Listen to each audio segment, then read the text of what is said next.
You know what time it is. You know what time it is. How firm thy friendship.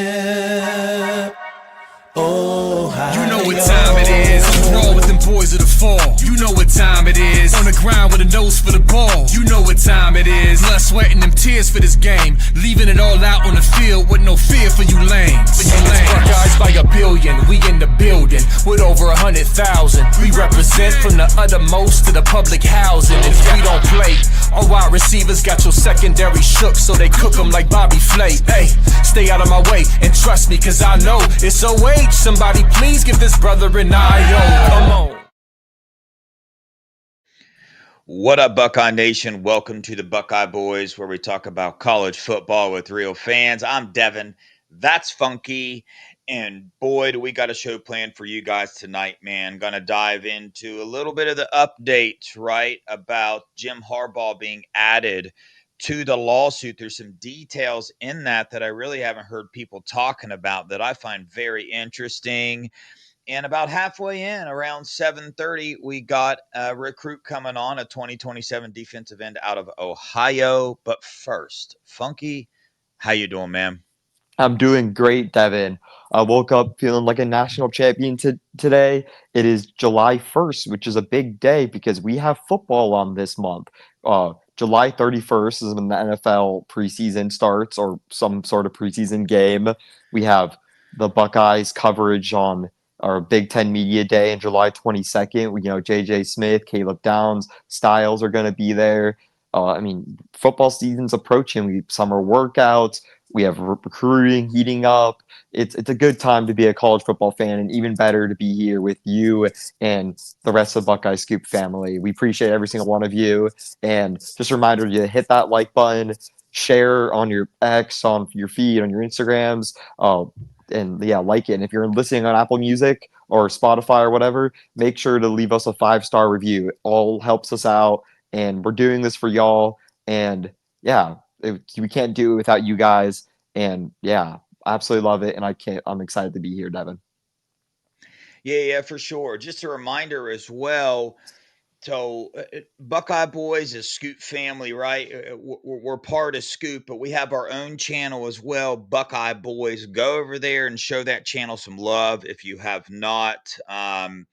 Pretty much right now, I stream on here and on the Buckeye Boys, but we'll see what the future holds there as far as other videos go. But yeah, man, there's a lot of things going on right now with recruiting, the Ohio State nil and all that. But we've talked about that till we're blue in the face, and I'm sure we'll talk about it again. But in all honesty, you can kind of tie this in here because what's going on right now in recruiting is you're seeing scum get a lot of players, right? And I think a lot of that anger towards Ohio State recruiting and nil, to be honest with you, comes from a little bit of that as well, seeing our rival do so well in recruiting according to the rankings, especially on the defensive line, the area that we're struggling on, when in fact we know that they have all these scandals and NCAA violations coming their way. And so you got the one that everybody knows about, sign stealing allegations. And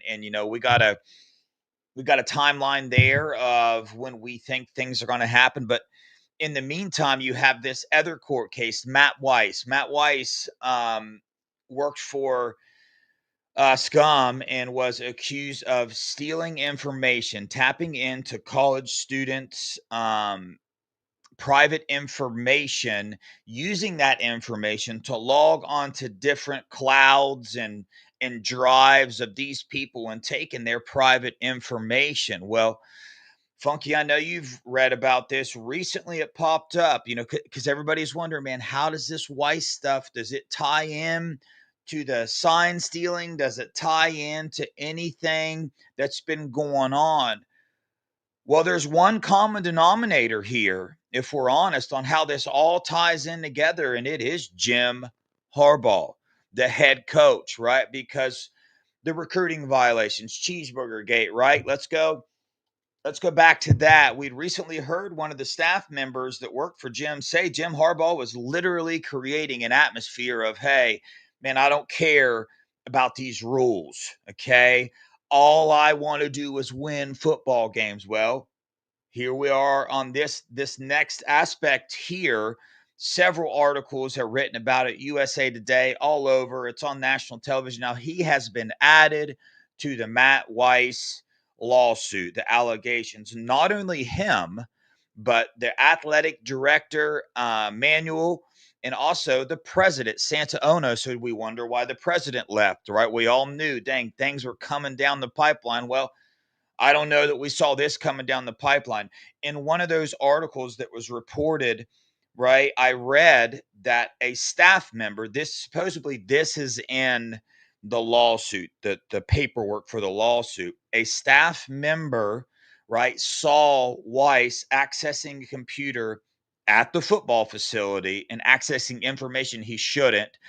That staff member went and reported this allegation to the higher ups, and the very next day, Matt Weiss is coaching in the Fiesta Bowl, I believe, against TCU, the playoff game that they lost, I might add. So the allegation states that Jim Harbaugh, Santa Ono, and Manuel allegedly knew about this. And this is where it all gets tied back into the common denominator is, hey, we don't care. We care about our athletic prestige over everything else. Everything else. We don't want to follow the NCAA rules. And I don't care that our coach was just caught doing this. We need him for this next game. So let's forget about it. Let's ignore it. Let's move on. Funky, let me know if I missed anything in explaining that. And give me your take on this just crapshoot we got going on at the team up north. Let's just go back on the timeline here, Devin. So Ohio State beats Michigan for the 15th time in 17 years in 2019. Where that was a great Michigan team, obviously one of the all-time great Ohio State teams in 2019. And they come out of that year, and Jim Harbaugh pretty much says he's willing to do anything to beat Ohio State. I forget the words he exactly uses, but he's pretty much saying he'll do anything to beat Ohio State. So they start illegally recruiting during COVID. They cover that up, the whole cheeseburger gate. Harbaugh lies about it. He tells his staff to go to the line and cross the line. So they do it. They get kids on campus. They illegally recruit. They lie to the NCAA. They hinder the investigation, all while they hired this little low-level staffer to start doing, it was the start of a multi-year in-person proven cheating scheme happening at Michigan during that same year. And then when you fast forward 2 years, it's December, and it's probably a week before one of the biggest games in Michigan history, and they figure out that their coach is a part of this FBI investigation for him being a pedophile, and that's our predator, a serial internet predator, and they cover it up. And what's the common denominator in all those things? You already said it, but it's they're willing to do anything to win the games. Anything. They will cheat in recruiting, lie about it, then cheat during the games, on field, on other games, send Connor Stallions. I guarantee you he wasn't just at the Central Michigan game. I guarantee you he was on games before that.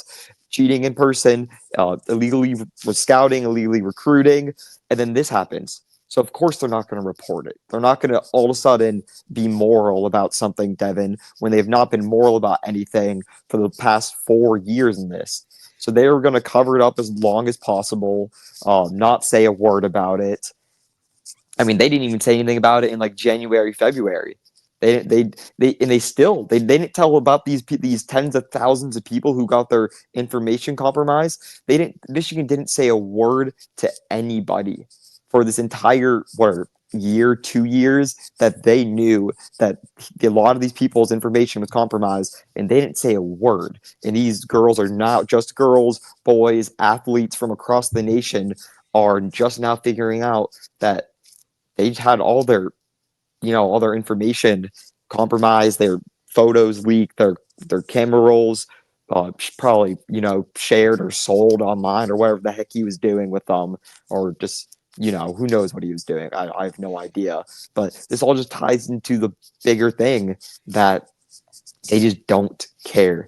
And trust me, and this was underlined in the Cheeseburger Gate final punishment for Harbaugh, where they talked about how he had this environment of cheating. So none of this is shocking to me, and I'm glad to see it getting national attention. And it's something that is absolutely important that we need to talk about, because it was the last 4 years of Michigan was an absolute disgrace for anyone involved, and it's really an embarrassment on the entire university.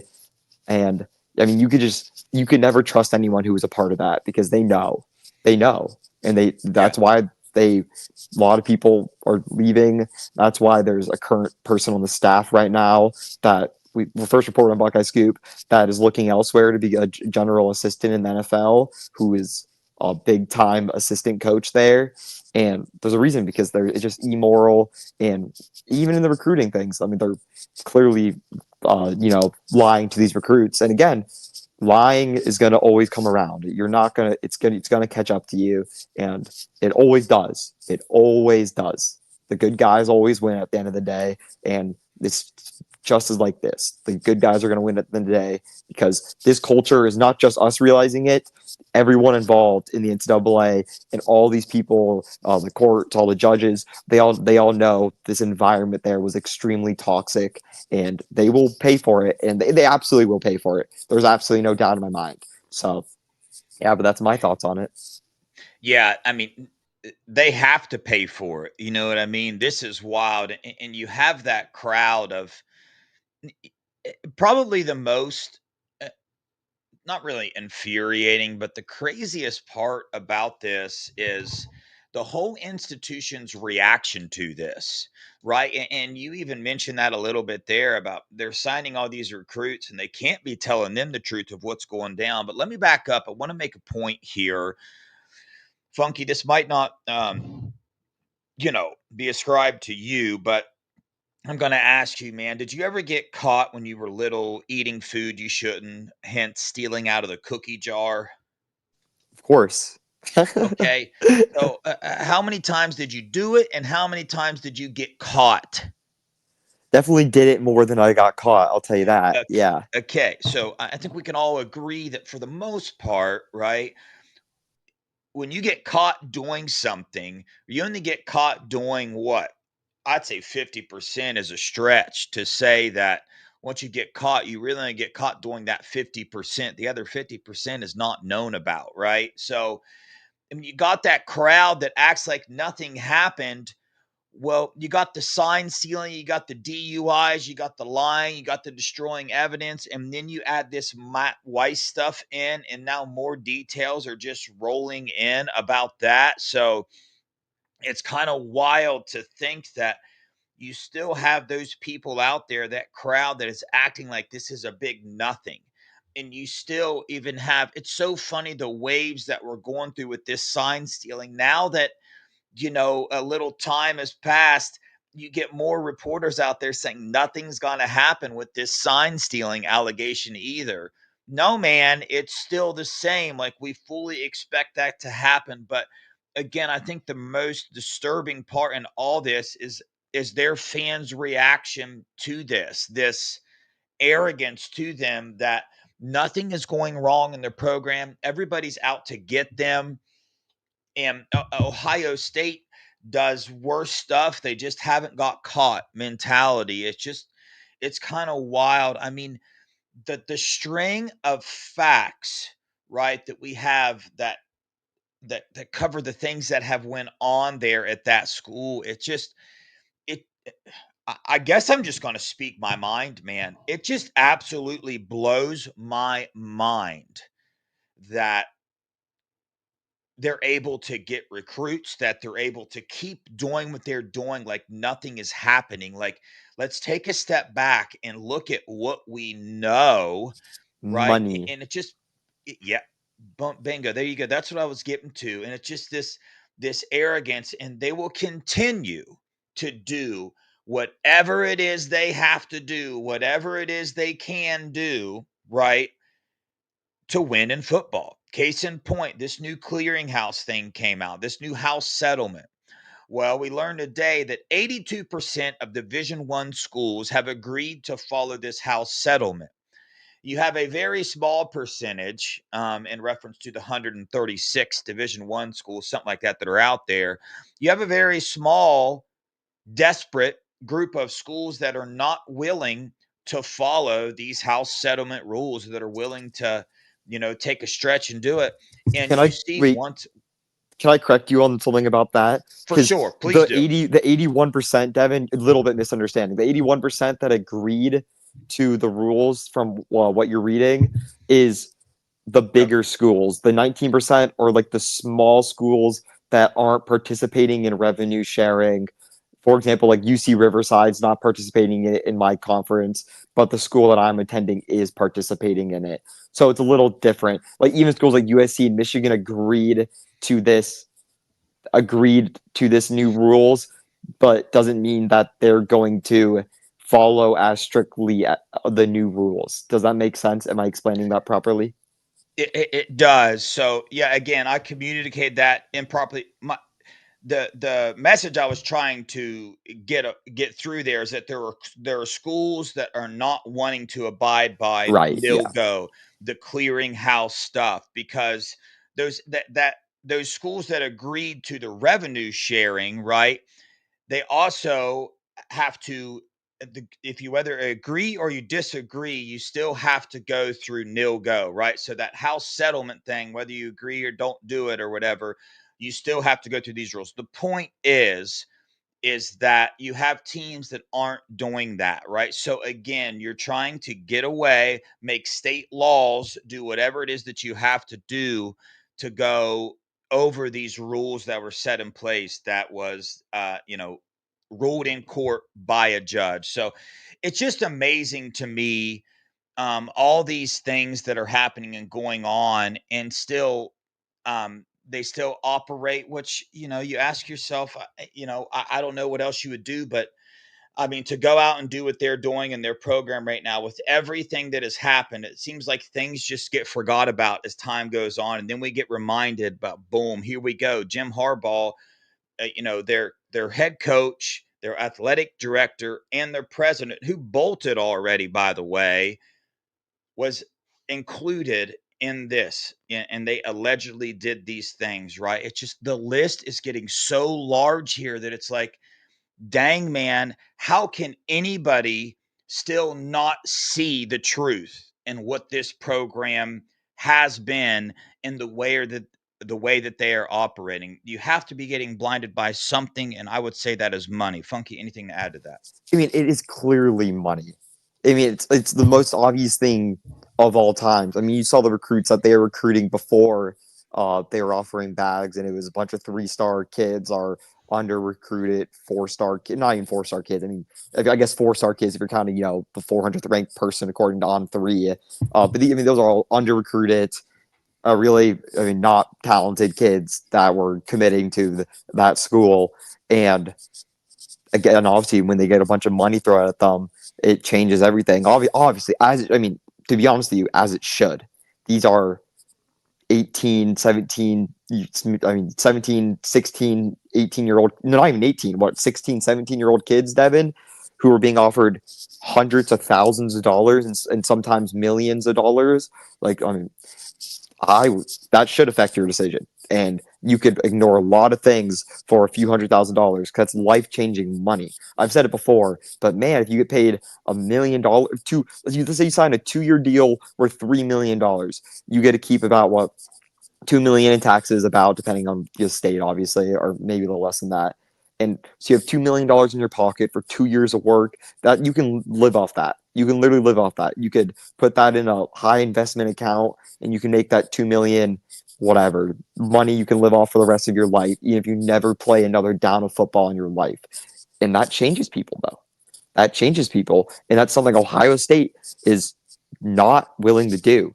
Not willing to do, because they know how it changes people, and they want to make sure that they want to get kids that they'll pay. You'll get paid well. Ask Jeremiah Smith. We paid more than anyone for Jeremiah Smith, and yeah, we matched everyone's deal for like no one was bidding more for Jeremiah Smith than we were.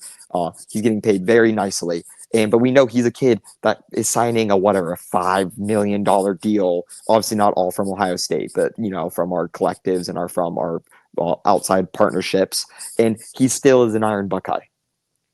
He's still making extremely impressive improvements in the weight room. He said he benched 225 20 times. To put that in perspective, the record in the NFL Combine for grown men that do this at the NFL Combine, they're kids that are 3-4 years older than him. The record for wide receivers is 23, and he's done it 20 going into his. I'm older than him.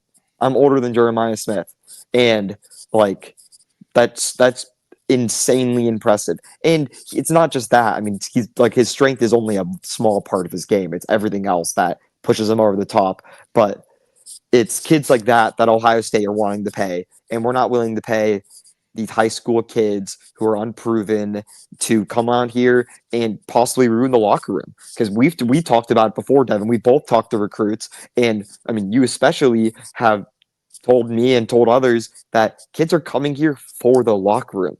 When you walk into the locker room, you're not hearing about the money. You're not hearing about all that stuff. You're hearing about culture. You're hearing about hard work. You're hearing about winning football games. That's what's most important.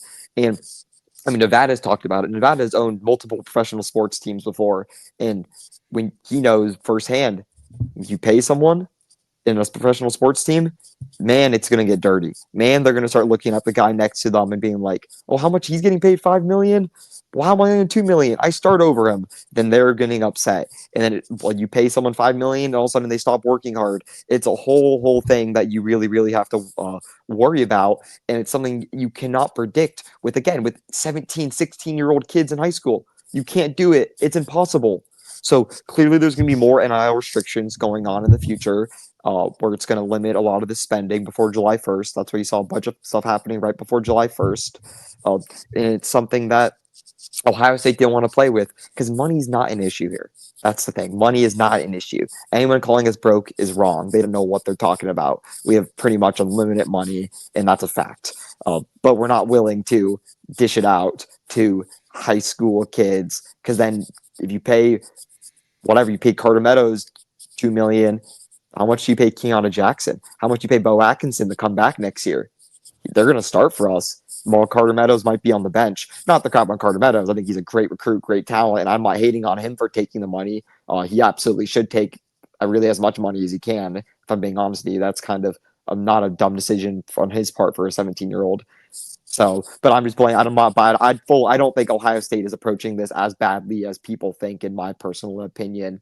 And I think a lot of the stuff we're hearing outside is coming from Mark Pantoni, who doesn't want the blame for this recruiting cycle, even though him as a general manager should take a lot of the blame, the $1 million man. So I know he's talking with his mouthpieces on these other channels and these other insiders, and they want to put the blame on Larry Johnson or other people. But in the grand scheme of things, it should all go back to him. And I'm not listening to his mouthpieces on other channels. But yeah, little shade there. Yeah, I posted on the Scoop message board that there's different sides to this, right? So we all, as Ohio State fans, we love Ohio State's culture and brotherhood. Okay, it is well known that brotherhood and culture that Ohio State has, every team does not have that. It is very rare. Trust me, I talked to a lot of recruits. I just got back from OT7. That's the talk. Like, that's the general consensus among recruits that, hey, dude, Ohio State's got it going on with their brotherhood and their culture. Okay. You can't have that and pay freshmen coming in more than your starters. You can't have both. You can't have the number one class these days and have the culture that Ohio State has, because you would have to pay up, right?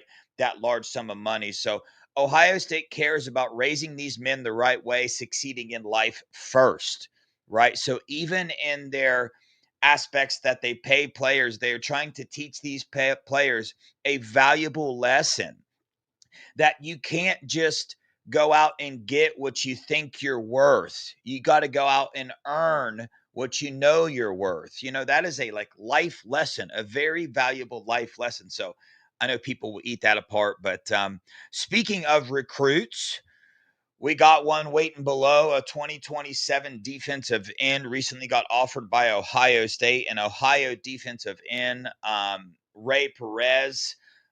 He's a big time player, man. And, you know how we do here on the Buckeye Boys. We just want to bring him on here and let Buckeye Nation get to know him. He's not committed to the Buckeyes, but we're hoping that is coming. Let's get Ray on here. What's up, Ray? How you doing, brother?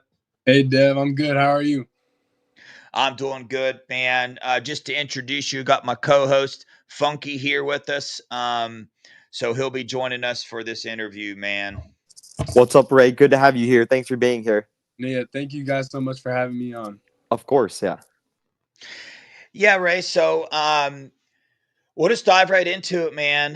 We've been talking back and forth. So first off, we appreciate you coming on here, man. You got that. If you know anything about Buckeye Nation, we have a lunatic fringe, right? The really crazy ones that we pay attention to 2027, 2028 recruits, hoping they play for the Buckeyes one day, man. And you were recently at an Ohio State camp.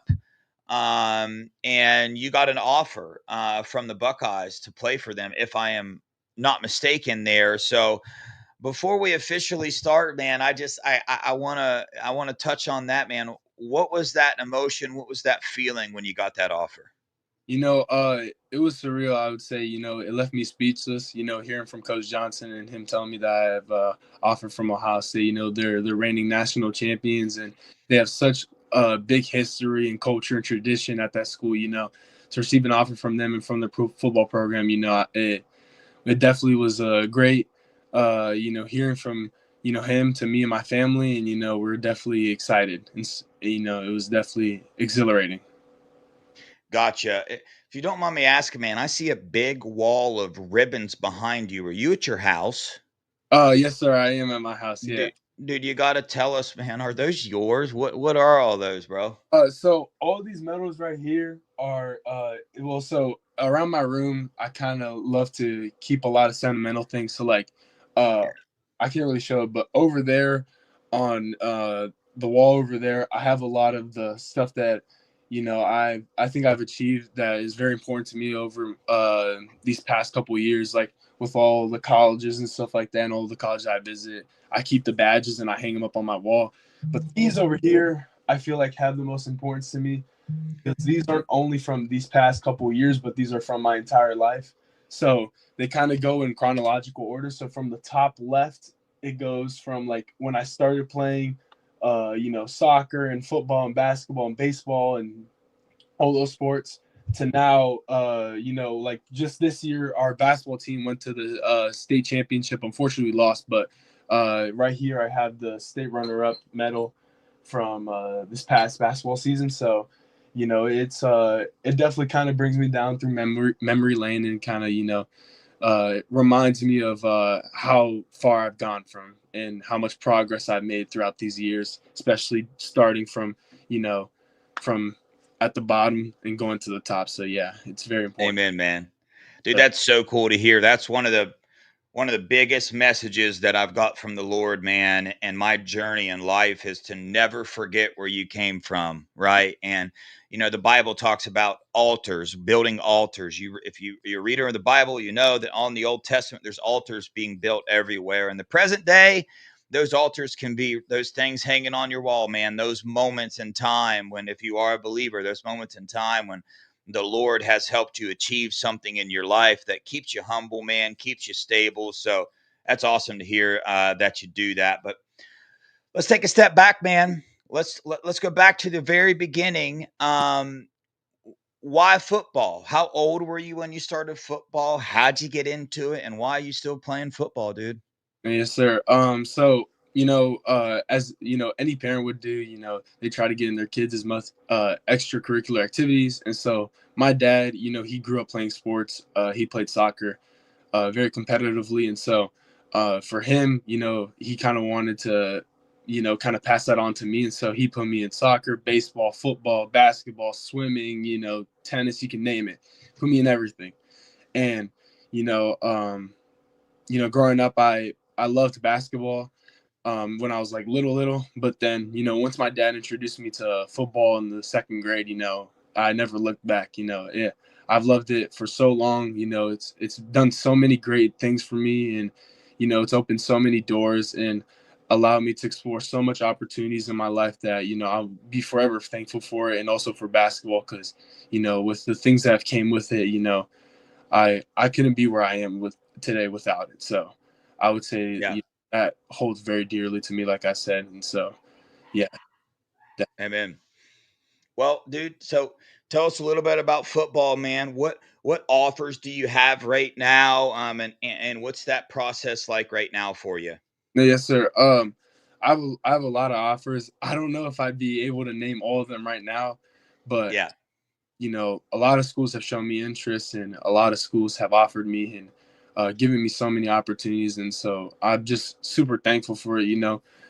My mom and my dad and my sister, especially, they make so many sacrifices for me to be able to be in the place where I am today. And so, I couldn't be more thankful. And obviously, of course, for the man above, he's done so many things and guided me through my path and through my success that, I'm just so thankful and so grateful for everything that everybody has done for me, especially for the man above. So, yes, sir. Amen, bro. Amen. I think Funky's got a question. Funky, what's up? Being from Ohio, Ray, did you grow up? I'm guessing you grew up an Ohio State fan, and if you did, I mean, take me to back to one of your like earliest memories of being a fan, and really just your reaction to this. I mean, magical run from the deep, the bottom of the bottom after the game to the peak of the mountains, winning the national championship versus Notre Dame. So just take me through that with you. No, yeah, no. Of course, I grew up, around the Buckeye culture, and everything with Columbus, and how everybody's so entwined with Ohio State and everything. Just not in just football, but just in general, But I've never really favored a team in college or not.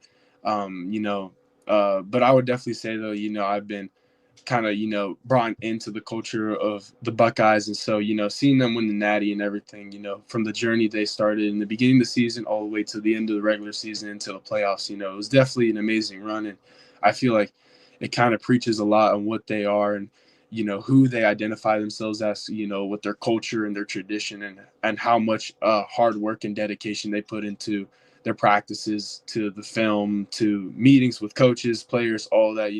They do a lot and they make a bunch of sacrifices. And so, it's definitely well deserved for them to be able to win the national championship this past year. And, I hope to see them continue to do the same thing coming this next season. I wish them Absolutely. Love that answer. Love that answer. Yeah, it was truly magical. And you talked about Larry Johnson offering you. Was that your first conversation with Larry? And just give me just how you feel about talking to arguably the greatest defensive line coach in college football history. I mean, he's coached some of the greats at Penn State, at Ohio State, and yeah, it's just to tell me how that feels to you talking to such a great defensive line coach. Yes, sir. Well, I've been in contact with Coach Johnson for I'd say probably about 4 or 5 months. It's dated all the way back to spring practices when I came on my first Ohio State visit around maybe like the end of March into early April. At that period of time, I met Coach Johnson, I met Coach Patrick, I met Coach Washington, I met the entire, defensive line staff and everybody that works in that department. And then also, of course, Coach Patricia and Coach Day, And so I've been in contact with them for a long time. And, obviously I talked to him, after camp and all of that. And so, hearing the phone call from him, it was definitely, kind of, like I said, it left me speechless, and, for how much he's achieved, and for, how decorated he is in football and everything, especially, coaching defensive linemen, it's definitely, something you don't hear a lot. So yeah, it's Yeah. me excited and definitely really joyful. Yeah, that's good stuff. Right. We love our defensive linemen here, at the Buckeyes, man. And watching this past draft, what he did, I mean, the 2023, all the 5 starters, 5 players, they've all been drafted. Mike Hall, and then the 4 this year. So it's really cool to see. But tell us about yourself as a football player, man. Defensive end, give us your height, your weight, and kind of what you're doing in high school and what some of your goals are for this upcoming season, man. Yes, sir. As of right now, my height is 6'5", and I weigh in at 252.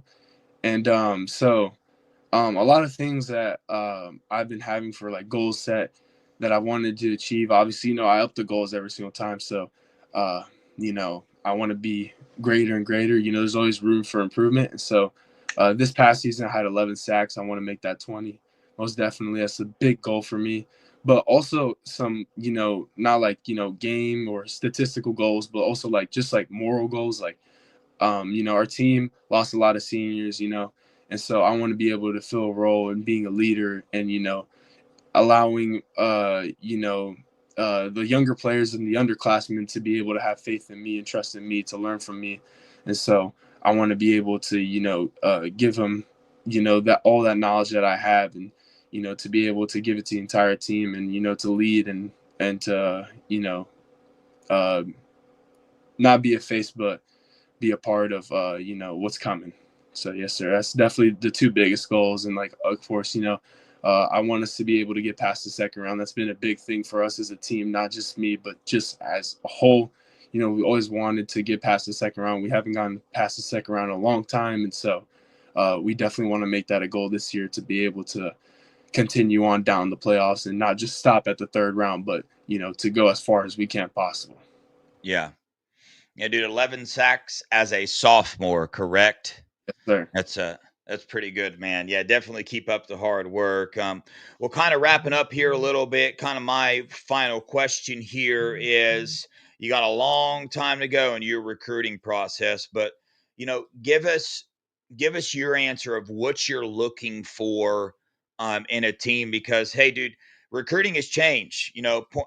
Point blank, you got nil involved now, right? That's money that you can earn right from these schools and from revenue. You got development going to the NFL. You got brotherhood. You got coaching, which sometimes changes from time to time. So there's a lot more pressure on recruits, man, and a lot more variables that are in this now. So kind of run that down for us, man, what you're going to be trying to look for in these next coming years as you figure out your college decision. Yes, sir. Definitely a big thing for me and my family is academics. I want to be able to go to a school that they can offer me a degree that can last past football, and that I can be able to support my future family, and that I'm able to put enough food on the table, enough clothes on their back, so that my kids and my grandkids can live a greater life than I could. And so that's one big thing for me. Another big thing is also just like I said, I've been preaching a lot this entire time, but culture and tradition is a huge thing to me. I want to be able to go to a school that has a very strong and culture and tradition, and they're built on brotherhood and they're built on a great foundation, and that foundation is built off of the blood, sweat, and tears that the players have put in in past generations before them. And so I want to be able to go to a school that has that intensity and that hard work and work ethic, so that I can proceed and I can become not only a better football player, but a better human being, a better man. And then also another big thing for me is coach and player relationships. I feel like that's things that have been really slept on lately in college football. I feel like, having that relationship with the coach, no matter if it's strength and conditioning, no matter if it has to do with, the academic services, it can be, can vary in many different things, but, that's very important to me because I want to be able to go to a school where I feel like I have a family and there's somebody behind me supporting me in everything that I do, and that, everybody's there for the same purpose, and that same purpose is to help everybody else and to, further as a unit, uplift everybody else. And so I feel like those 3 things are kind of the biggest things to me. And obviously, the football aspect of it, like the strength of the team and, all that stuff, I feel like that all together and, will make my final decision. Yeah, man. Sounds like you got a pretty good idea of what you're looking for. A good head on your shoulders, man. If one thing I know doing what I'm doing here is if Ohio State offers you, you got the whole package here. You got it on the football field, you got it off the football field, and you have that support group behind you, backing you. So, Funky, any final questions or words for Ray here? Yeah, Ray, for how much can you lift 225? How many reps can you do right now, you think? I've been working out a lot lately. Right now, I don't think I'd be able to do that much. I just hit chest this morning, but I think I PR'd at 12 reps. So I think that's the most I've done. So yeah, I'm So always JJ Smith doing 20 was pretty impressive, you think? yeah, definitely. Yeah. Yeah, we love JJ Smith around here. Obviously, you know who that is. He just put out today that he's got like the lowest body for fat percentage on the team, one of them anyway, and he weighs 225 pounds, and so he bench pressed himself 20 times in a row, and the record in the NFL was 23. So Yeah. yeah, he's doing pretty good so far, man. But yeah, dude, it's great to hear from you, man. We really appreciate you coming on here. We've interviewed so many recruits and stuff, so I'm glad that we got to do this interview. I'm glad we've started this relationship, man. We love to get you on, and who knows how long from now, but definitely get you back on the show, check back in with you, and kind of cover your recruiting process throughout the way. So hopefully that can happen, man. And keep up the hard work. Keep up with everything you're doing, bro. And by the way, I love your social media posts with your family and everything you're doing, man. That's cool to see, bro. So yeah, keep it up, man. Yeah, that's a big thing in my life, family and God and everybody who's supported me, and everybody who's done all these blessings and sacrifice for me. Those things I hold very dearly. And so I want to be able to express that to everybody else in the world, and that those are the most things important in my life. So, yes, sir. Amen. Keep those people close, man. Keep that circle small. Keep doing what you're doing, brother. But hey, man, we appreciate you joining us. I got to give you this. Go Buckeyes. OH. You have a good day, brother. Yes, sir. IO, thank you so much for you guys having me on the show, and I can't wait to be back. Sir, Absolutely. All right. Again, man, you see the type of recruits that Ohio State is offering. Amazing young man. I've been following him on social media, watch his film and whatnot. Dude, heck of a football player. This has nothing to do with Ohio State offer or Ohio defensive end, but I'm trying to get better at watching film. I have watched hours and hours of film, and when I watch Ray's film, I see a defensive end, a defensive lineman that's going to be shooting up the recruiting rankings. If you're one that cares, he's in the top. He's a top 200 ranked player already, and I believe that's going. He's going to have offers from everybody, Alabama, Georgia, all of them, if he keeps the trajectory that he's going. So, Funky, anything to add? And then I do he got a few was more things. sorry, he was a great kid. Oh my, what a stand-up kid. I mean, said all the right stuff, at least to the Buckeye faithful. I saw the chat loving him. For people asking, I think his biggest second offer right now he has is Florida. And I mean, he's gonna get more. You got to remember, this is extremely early in his recruiting process, really. So, I mean, he's a great kid, and I mean, he was a 4-star defensive end, 180 sorry, 181st in the composite right now. Ohio kid, Columbus, Ohio. The type of kids that you label as muskets, in my opinion, Devin. These are the musket kids that you get. For to me, Yeah, it's not the 5-star from Florida, not the 5-star from out of state. It's the 4-star great kids, great attitude kids from your next door, and we got to lock these kids down. And I hope he becomes part of the Buckeye family, and I think he'd be a great fit. Just I hope the Buckeyes knock it out of the park for him and his family. Because yeah, what a great kid. That made me very excited for the future, Devin, or in the yeah. present and the future. Because It, got to build the locker room. Sorry, keep going. Yeah, it's impressive, man. Dude, most of these kids that we interview, um, I was not that mature, dude. I was not that smart. I was not that.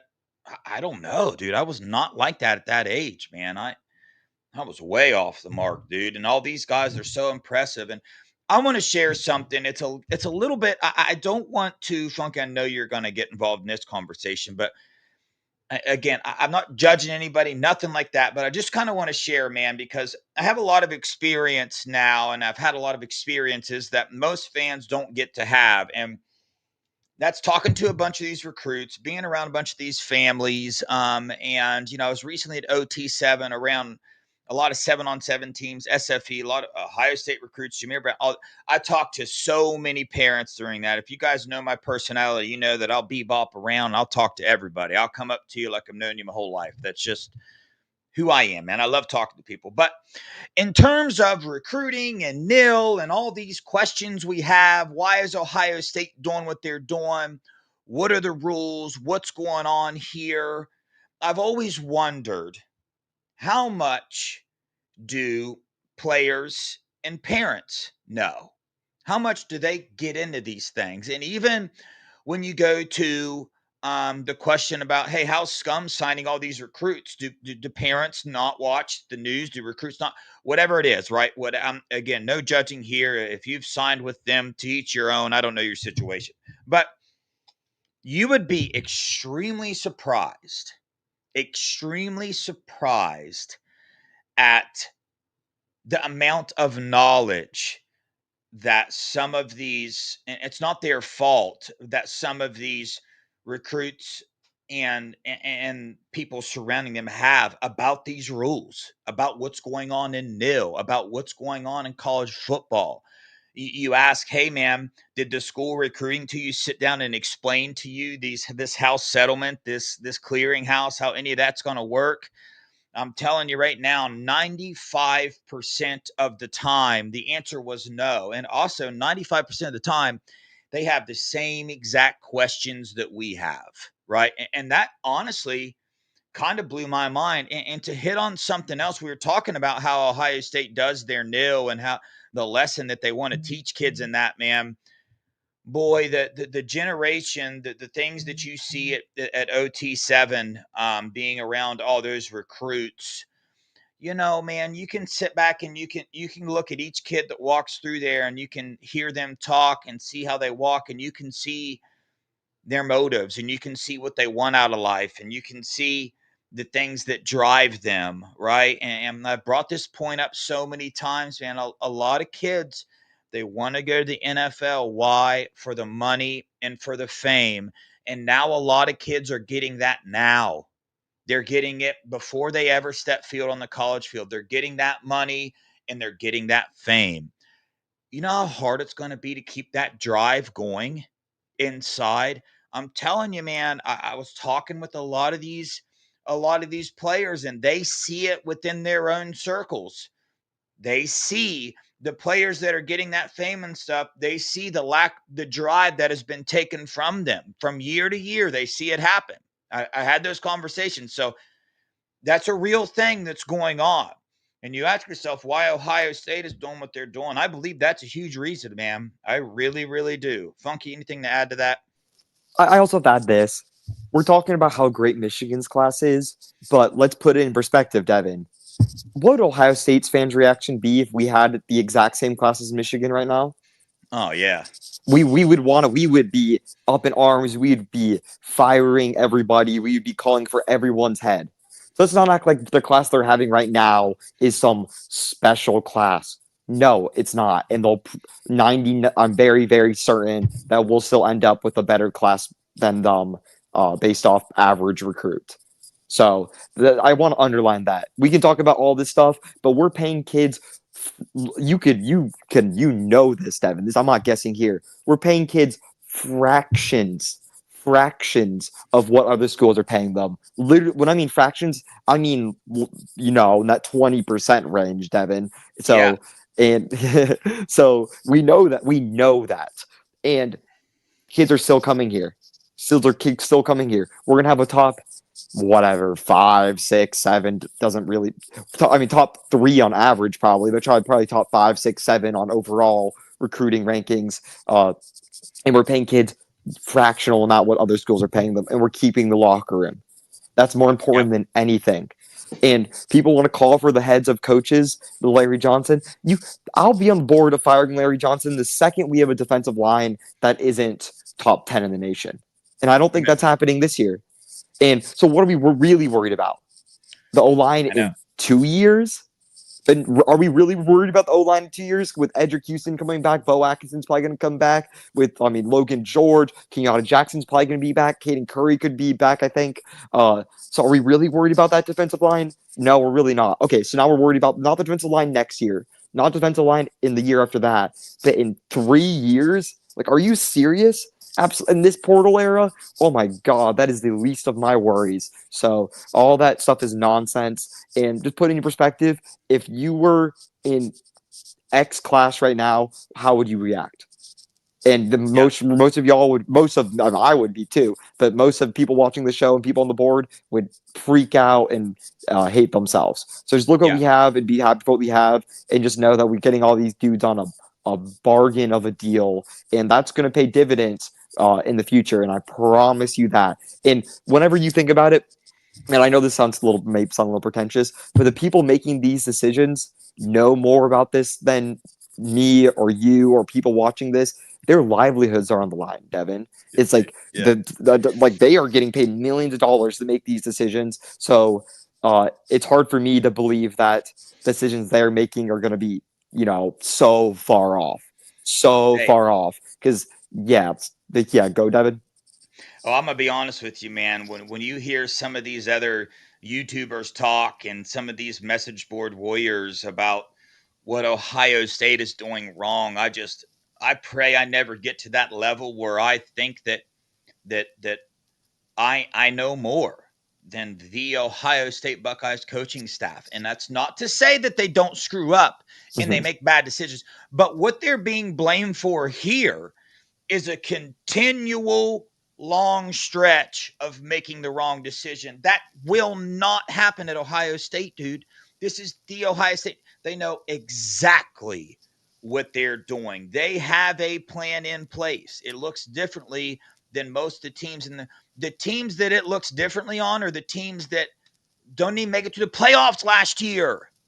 They didn't even make it. The teams that were, this whole comparing the scum class thing is only happening specifically because the defensive line and because the timing of losing Luke Waffle, Carter Meadows, our emotions are getting in the way. We're losing defensive linemen. They're signing defensive linemen.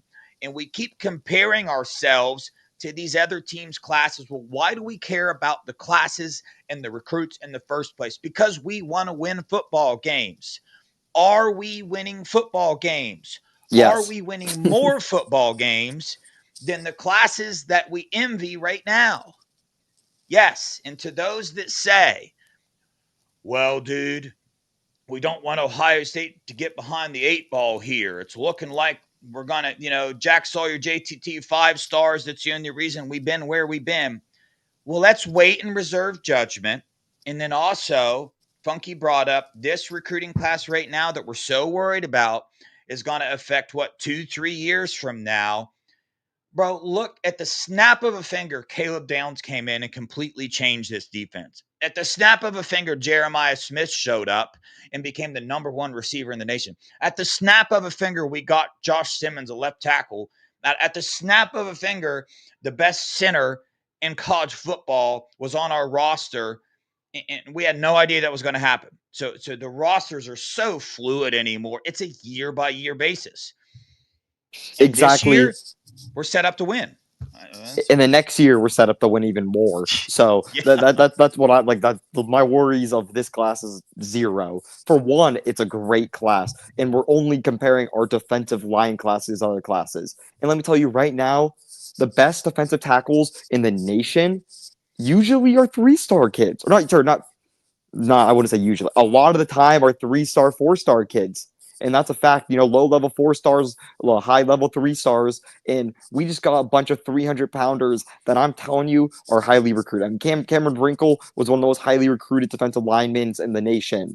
And he's a Buckeye. And we just got – or sorry, not Cam Wrinkle. I'm sorry. Simeon. Damari Yes, Damari Simeon. he He's was. an absolute beast. Cam Brinkle, another 300-pound IMG guy. I mean, one of the best true freshman defensive tackles last year came from IMG and looks just like him. So I really really like this class, and I'm really not worried. Will we lose out on Yeah. some high end defensive end talent? Sure. Do we have the guy who I believe is one of the best defensive ends in the nation committed in the class, and Kahari Wilder? Yes, we do. So obviously, could we use a little more, bodies there? Absolutely. Does the staff know that? They absolutely do. But again, they know this. They're getting ready for it, and as we're probably gonna wrap this up a little bit, but yeah, make sure you guys hit the like button, hit subscribe. Thanks for tuning in. Appreciate you. Me and Devin can't do the show without y'all's. We had a ton of viewers today, almost 500 total, and which is great for YouTube. And very excited. And make sure you guys tune into the Nevada Buck B Moses show starting in 1 minute now. I think it's 8:10, right? They started Oh, 8:10. they do So start at 8:10. My yeah, bad, so Devin. yeah, you're all right, man. Trust me, I would have done shut us down 5 minutes ago. But I gotta say, people want to know where I predict this class ending. Top five, paying a fraction. And let me reiterate something that Funky said. I will give you guys some information that I know to be. I mean, Funky doesn't say it's a fact. Ohio State is offering 4 to 5 times less than most teams, right? That's just happening. There are some people on that. We saw Georgia today brought all their nil in house, doing what Ohio State is doing. So it's happening, right? And dang, I was gonna say something. Oh yeah, for those fans that are on the Larry Johnson sucks, he needs fired, all that. I don't hate you, right? And remember that we still root for the same team. We still want the same, we all want the same thing. We want Ohio State to be the best. So don't let that cause some division between a fan base. There's already enough stuff going on, man. We all root for the Buckeyes. That's what we want, to each their own, have your own opinion. These super chats real fast. We got to get out of here. Don Schaefer, $10. Thank you so much. Great show, guys. Is Jim Harbaugh now the biggest hypocrite to ever coach? Never lie. Pathological liar. You can't cheat. Cheaters, scum scandals don't even surprise anyone anymore. Don, I mean, you hit the nail on the head there. It's just wild that people still envy him at all. Chris Lane, thank you so much for the $5. Sorry I was late. I love all you weirdos. Well, Chris, apology not accepted. Showing up late to this show, not acceptable ever. So I know I said I don't judge people, but unfortunately, man, I'm just joking, dude. You're good, bro. I promise. I appreciate the $5, dude. All right, Funky. Anything else? Ready to wrap this up? Yeah, great show. Loved the show. I mean, Ray was an amazing guy. And I want to talk about the one last time. Fantastic dude. Hope he's a Buckeye. Uh, yeah, I just want to underline that one more time because I want to thank him for being on if he's listening. So appreciate you for coming on, and I could definitely see that being a good relationship that we develop here at Buckeye Boys and Buckeye Scoop in the future. Absolutely, man. Go watch his film. Reinaldo Perez, go watch his film, follow his social media, help him out. An Ohio guy, right? Hopefully he signs at Ohio State. But we appreciate you guys shooting up. Hit that like button. Go check out the Buckeye Boys channel and subscribe if you had it. Stay tuned for Nevada and B Moses at 8:10. The number one Ohio State YouTube channel by far. Views, subscriptions, the whole 9 yards. They Get ain't it how going you live. anywhere. They ain't going Ain't anywhere. going The views nowhere, ain't going son. anywhere, son. It's on Get 18K bigger, yesterday. get in the weight room, train harder. You know what I Yeah. mean? But we appreciate you guys. We love you guys. Go Yeah, Brian Buckeyes. Hartline's the OH. GOAT. IO.